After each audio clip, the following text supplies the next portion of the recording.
Hello, everyone. My name is Deidre Wheaton. I am an associate professor here at Jackson State University in Jackson, Mississippi. I am connected to the Critical Zone Science cluster because I'm a part of the education and outreach team. And I work with a team of faculty here at Jackson State to help coordinate a summer academy, a summer Critical Zone Science Academy for elementary school science teachers. And you just had that a couple of months ago, came up to Vermont, hung out for a while. What did you take away from that? Was that experience what you wanted it to be, what you hoped it would be?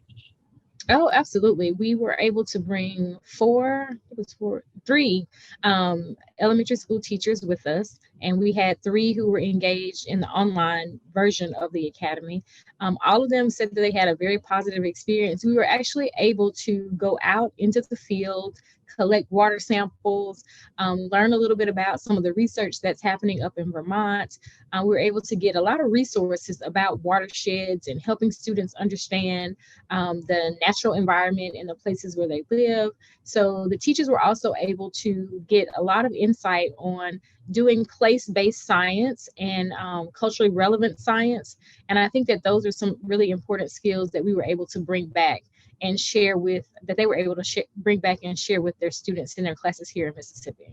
Those are two things. We could talk for weeks about those two ideas, place-based and culturally relevant science education for K-12 students. These are the humans that are going to be going forward, really faced with the fallout of the climate crisis happening now and charged with mitigating it and finding ways to be resilient and respond to that. Why do you want to help foster these teachers with their classroom? Why is it important to you as an educator? So it's really interesting. I am not a K-12 teacher.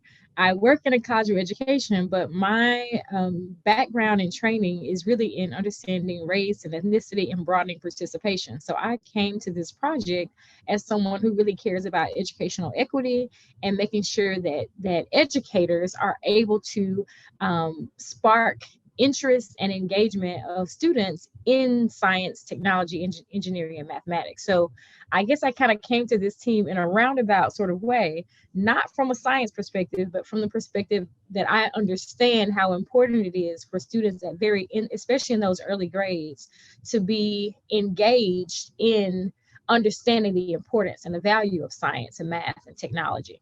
So that's part of the reason that I'm interested in this. So I think that what is important for classroom teachers and anyone working with young people to understand is that there are some things that they can do to help students develop a science identity. So if the people that you see on the news don't look like you, right? It might be kind of hard to imagine yourself as a scientist if that's not what you see in your cultural representations. So part of the importance of doing place-based science and helping teachers understand how to do culturally relevant and culturally responsive and culturally sustaining science is that it gives them the tools that they need to make sure that their students understand, like, hey, I can do science right here in my backyard, right? If I go out and collect these water samples, I go out and collect these soil samples, I can really understand why certain things grow in this region better than they grow in a different region. And so I think that as you show students the way that science has implications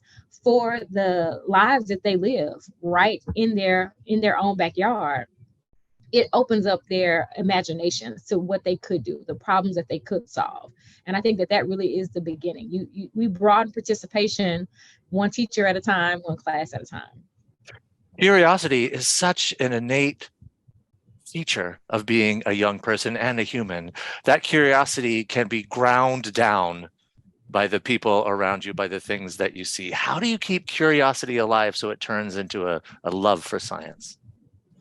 Oh, that's a really great question. I really think that as this seems kind of weird to say, but children can be particularly resilient. So even if you have a not so great teacher one year or a not so great experience in a science course or a math course, I think really what it takes is even just one experience, one engagement that kind of shows you that you can be successful, right, in this area, or that you have something valuable to add, or that your opinions or ideas about this new topic that we're trying to investigate can really contribute to something larger.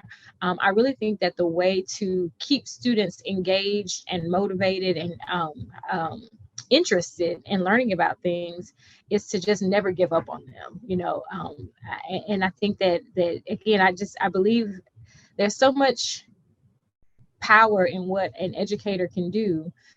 Part of why I feel passionate about helping teachers to understand their role and kind of how they can do that more effectively is that they can have a tremendous impact. Almost every successful scientist or mathematician of color that I know can point to some person who either mentored them or helped them, allowed them to work on some project with them, or gave them some assignment that they didn't think that they could do. And that was the thing that really got them, started in that area. So I think that those sorts of interactions, both in class and outside of class, are really important, especially for students who may not have anyone in their immediate family who works in that domain, or anyone in their circle of friends who may be an engineer or a computer scientist or a mathematician. School becomes the place where they have an opportunity to engage with people in other sectors and in those other career fields. And so I really think that the way that you do it is by exposure, just giving them opportunities to be exposed to different things. The teachers themselves also they are caregivers, they're counselors, they're educators, they are rule enforcers, and now you're saying also be a scientist. Like, how do you convince the educators themselves that this is something that they can include in the limited time they have in the classroom? Well, the upside of the group of people that we're working with is that most of these teachers already have to teach science anyway, right? It's a part of what they do. And the thing that we try to do in our engagements with these teachers is not necessarily just try to introduce them to a totally new field, but to say, hey, what are some topics in science that you already have to teach, right? That you're already engaging in, maybe a unit plan that you've already done. And then we'll take that and say, well, look, okay, well, if you're going to be teaching about critical zone science, then here's a way that you can integrate this into some of the things that you're already doing. Or if you already have a lesson where you're helping them understand, how plants grow, right? Okay, well, we can enhance this lesson with some place-based activities so that your students now can understand, okay, well, why might this plant grow better in this part of Mississippi than it might grow in this other part of Mississippi? So we're not necessarily saying that a classroom teacher has to become, the next science expert, but we are saying that there are some simple things that you can do to help students understand basic science concepts, right?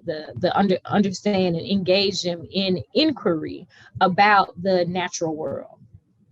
Thank you for taking some time this morning to hang out and chat about this sort of stuff.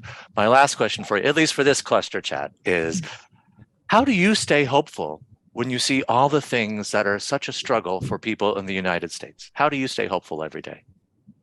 I think I stay hopeful primarily by really understanding my purpose. I think that's the only way to do it. If most teachers that I know, whether there's K-12 or higher ed, entered into the field because they were very passionate about it, right? About learning, about students, about, thinking, about investigating.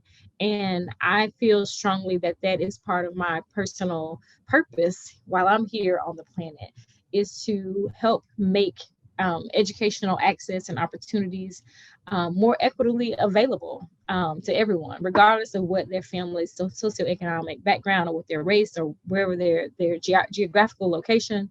I feel very strongly about that. So in spite of, setbacks or barriers that exist, I definitely see, that maybe in small incremental ways, I see that things can change and do change. And so that's how I remain hopeful. That I kind of have to keep my perspective and focus on the bright spots, right, that happen. There's great and significant work that still is yet to be done, but there are also really awesome things that are happening even right now. So I think that's how I stay hopeful.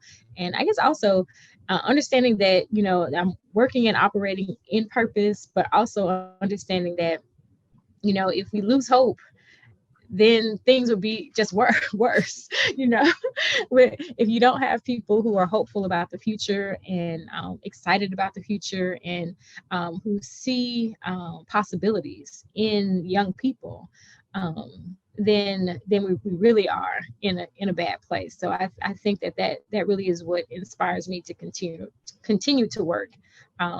With each generation, there will be new challenges to confront, and there will need to be people who are there to help motivate, teach, train, encourage, and inspire the next generation of students to kind of carry the baton to the next level. Thank you. I'm going to stop recording. We'll say goodbye off of the recording thing. And again, thank you for taking some time today. Oh, you're welcome.